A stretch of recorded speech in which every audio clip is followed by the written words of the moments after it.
একজন মানুষ ইসলাম ধর্মে বিশ্বাস করার পর তার প্রধান দায়িত্ব হলো হযরত মুহাম্মদ সাল্লাল্লাহু আলাইহি ওয়াসাল্লামের উপর অবতীর্ণ কিতাব, কোরআন, হাদিস ও শরীয়তের সব বিধানের সামনে নিজেকে সমর্পণ করে দেওয়া।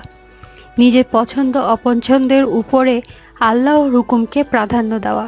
ঈমানের পর আত্মসমর্পণকারী একজন মুসলমানের পরবর্তী প্রধান কর্তব্য হয়ে দাঁড়ায় সময় মতো 5 ওয়াক্ত নামাজ আদায় করা। পবিত্র কোরআনে আল্লাহ তাআলা বলেন, নিশ্চয়ই নামাজকে ঈমানদারের জন্য নির্ধারিত সময়ে আদায় করা আবশ্যক কর্তব্য করা হয়েছে।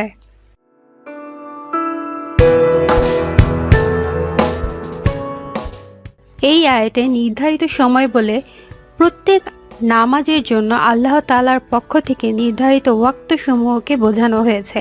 তাই সেই নির্দিষ্ট সময় হলেই তা আদায় করতে হবে, এর আগে আদায় করলে তা গ্রহণযোগ্য হবে না।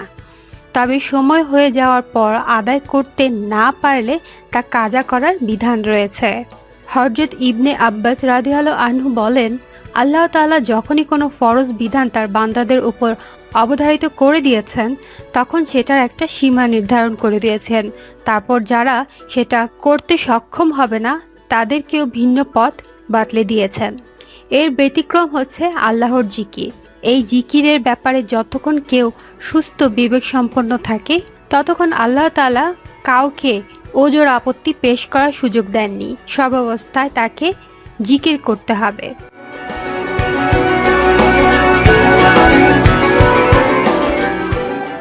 এক হাদিসে আবু আমর শায়বানী রাদিয়াল্লাহু আনহু থেকে বর্ণিত, তিনি আব্দুল্লাহ ইবনে মাসউদ রাদিয়াল্লাহু আনহু এর বাড়ির দিকে ইঙ্গিত করে বলেন, এ বাড়ির মালিক আমাদের নিকট বর্ণনা করেছেন।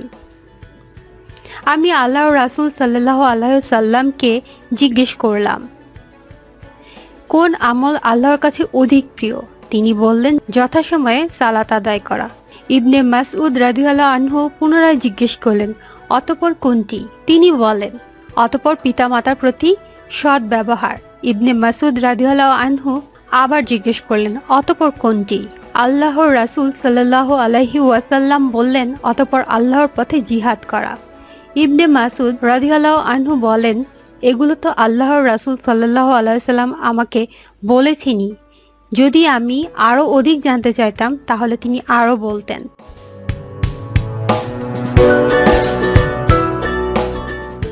হাদিসে নামাজের ওয়াক্তের ব্যাপারে বিস্তারিত বর্ণনা এসেছে। রাসূলুল্লাহ সাল্লাল্লাহু আলাইহি ওয়াসাল্লাম বলেন, নামাজের প্রথম ও শেষ সময় রয়েছে।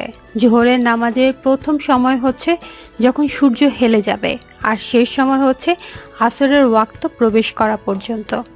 অনুরূপভাবে আসরের প্রথম ওয়াক্ত হচ্ছে যখন এর ওয়াক্ত হবে, আর শেষ ওয়াক্ত হচ্ছে সূর্য হলুদ বর্ণ ধারণ করা পর্যন্ত।